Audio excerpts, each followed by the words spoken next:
దిల్ రాజు మీడియాతో ఏం మాట్లాడారో చూద్దాం. అనేది చూస్తారు. సో ఈ సెర్చ్ అనేది ప్రాసెస్, వ్యాపారాలు చేస్తున్నప్పుడు ఇన్కమ్ ట్యాక్స్ చేయాల్సిన ప్రాసెస్.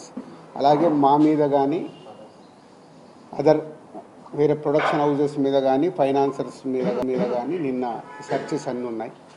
పోతే మా దగ్గరకు వస్తే మా కుటుంబం మీద ఏదైతే ఆఫీస్ ప్లేస్ ఉందో ఆఫీస్ దగ్గర ఈ సెర్చ్లు జరిగాయి. సో మొదటి 3 రోజులు ఎవరిది వాళ్ళకి ఇండివిజువల్గా సెర్చ్ చేసి స్టేట్మెంట్స్ తీసుకుంటారు. అయిన తర్వాత లాస్ట్ డే నిన్న ఆఫీస్లో కన్క్లూడ్ చేస్తారు. సో మా హౌజెస్లో జరిగిన కానీ ఆఫీస్లో జరిగిన దాంట్లో కానీ చాలా రిపీటెడ్గా వేసిన కొన్ని ఛానల్స్లో కానీ సోషల్ మీడియాలో కానీ ఇంత డబ్బు దొరికింది, ఇంత డాక్యుమెంట్స్ దొరికాయి, అది దొరికింది అనేది కొన్ని హైలైట్ చేశారు. ఎక్కడ కూడా మా దగ్గర డబ్బు కానీ డాక్యుమెంట్స్ కానీ ఐడెంటిఫై కానీ మా దగ్గర నుంచి వాళ్ళు తీసుకున్నది కానీ లేదు.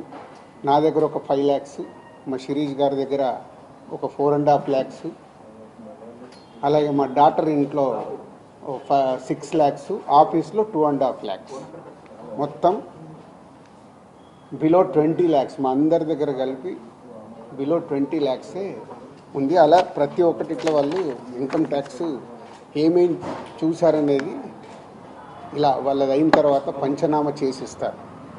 సో క్యాష్ రూపంలో అది. అలాగే 5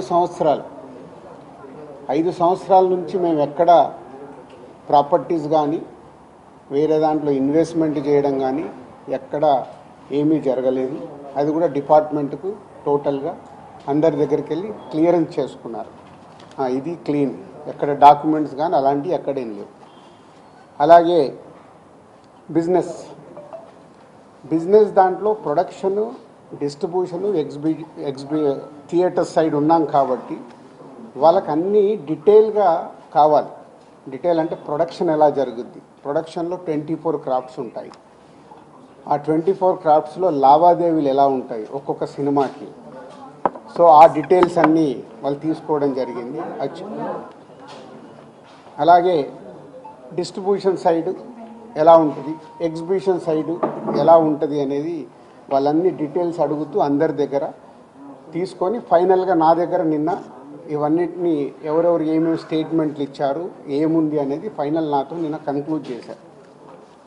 డిపార్ట్మెంటే ఆశ్చర్యపోయింది. అంటే ఇంత దిల్రాజు గారిని మేము ఏదో ఎక్స్పెక్ట్ చేసాం, అలా ఉంటుంది ఇలా ఉంటుందని సెర్చ్ జరిగేటప్పుడు దే ఆర్ వెరీ హ్యాపీ. వాళ్ళకు మాకు జరిగిన కోఆపరేషన్లో కానీ దాంట్లో కానీ they are very happy department. ఫర్దర్గా ఆడిటర్స్ డిపార్ట్మెంట్ ఉన్నదాని మీద వాళ్ళు క్లారిటీ చేసుకుంటారు. అన్ని బుక్స్ ఆఫ్ అకౌంట్స్ కరెక్ట్గా ఉన్నాయా, ఇవేమున్నాయి లాస్ట్ 5 years అని అవన్నీ వాళ్ళు చేసుకొని కన్క్లూడ్ చేస్తారు.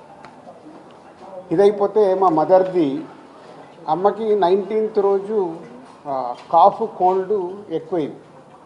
19th అయిన తర్వాత ఇంట్లో వెళ్ళేసి ట్రీట్మెంట్ తీసుకొని వచ్చి ఇంట్లో ఉన్నారు. సడన్గా కాఫ్ ఎక్కువ అవుతే ఇమీడియట్లీ హాస్పిటల్కి పంపించాం. దానికి ఎవరో కొందరు హార్ట్ అటాక్ అని ఇంకేదో అయిందని రకరకాల న్యూస్లు క్యారీ చేస్తారు. She very fine. జస్ట్ 2 రోజులు, షీఈ్ 81 ఏజ్, 2 రోజులు హాస్పిటల్లో ఉండి ఇప్పుడు డిశ్చార్జ్ అయ్యి వస్తున్నారు. She's very normal. Lungs infection కొంచెం పెరగడం వల్లే కాఫ్ వచ్చింది, దానికి ట్రీట్మెంట్ తీసుకొని వస్తున్నారు. సో దయచేసి నేను మీడియా వారిని 4 రోజులు జరిగింది కానీ ఇది కానీ మీకు తెలిసిందో తెలియందో హైలైట్ చేసుకుంటే అయ్యకండి. నేను ఎప్పుడు రిక్వెస్ట్ చేస్తుంటాను. అంటే ఇప్పుడు నా మీద మీకు ఎంత క్యూరియాసిటీ ఉంటుందో ఒక సెలబ్రిటీగా, అలాగే చాలామందికి అది ఉంటుంది. తప్పుడు న్యూస్ వెళ్ళినప్పుడు అక్కడ వాళ్ళకి ఇటు మాకు తెలిసిన కుటుంబాలు కానీ ఇష్టపడే వాళ్ళు కానీ తప్పు న్యూస్లు వెళ్తాయి. దయచేసి మళ్ళీ నేను ఎప్పుడు చెప్పేదే మళ్ళీ చెప్తున్నాను, తప్పుడు న్యూస్ని బయటికి తీసుకెళ్ళకండి. ఎందుకు చేస్తారయ్యా?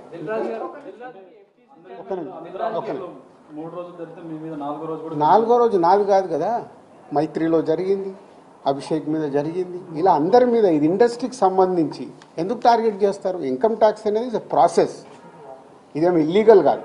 ఇన్కమ్ ట్యాక్స్ అనేది ప్రతి ఒక్కరికి, మీరు కూడా టీడీఎస్లు కడతారుగా, ఎందుకు కడతారు? కాంగ్రెస్ గవర్నమెంట్ లో అస్సలు తప్పు. ఇవే అంటున్నా, రాంగ్ న్యూస్లు మీ ఇష్టంకి వచ్చినాయి అనేసుకొని ఏయడం ఎందుకు? అభిషేక్ అగర్వాల్ కూడా ఉన్నాడుగా, మైత్రి కూడా ఉందిగా, వాళ్ళకు ఉన్న దాని మీద 18 ఇయర్స్ అయింది. మా మీద సెర్చ్ జరిగి 18 ఇయర్స్, ఏమో 2 ఇయర్స్ కాలే 3 ఇయర్స్ కాలే, అంటే ఆఫ్టర్ 18 ఇయర్స్ దిస్ వాళ్ళు ప్రొసీజర్, ఇన్కమ్ ట్యాక్స్ ప్రొసీజర్లోనే జరిగింది, ఎక్కడ ఏమీ లేదు. అనవసరమైన ఎక్కువ మీరు ఊహించేసుకొని హైలైట్లు చేయదు. ఓకే, అకౌంటెంట్ మీద మ్యాన్ హ్యాండిలింగ్ జరిగిందన్న భారీ బడ్జెట్ సినిమా నిర్మించడం వల్ల వచ్చిన లాభాలు సరే నీతో చూపెట్టకపోవడం వల్ల మీరు చర్చ జరుగుతుంది. నా దగ్గర కాదండి, మొత్తం జరిగితే మళ్ళీ మీ దగ్గర అంటారేంటి? తర్వాత వాళ్ళని కూడా అడుగుతాం. సో అన్ని జరుగుతాయి.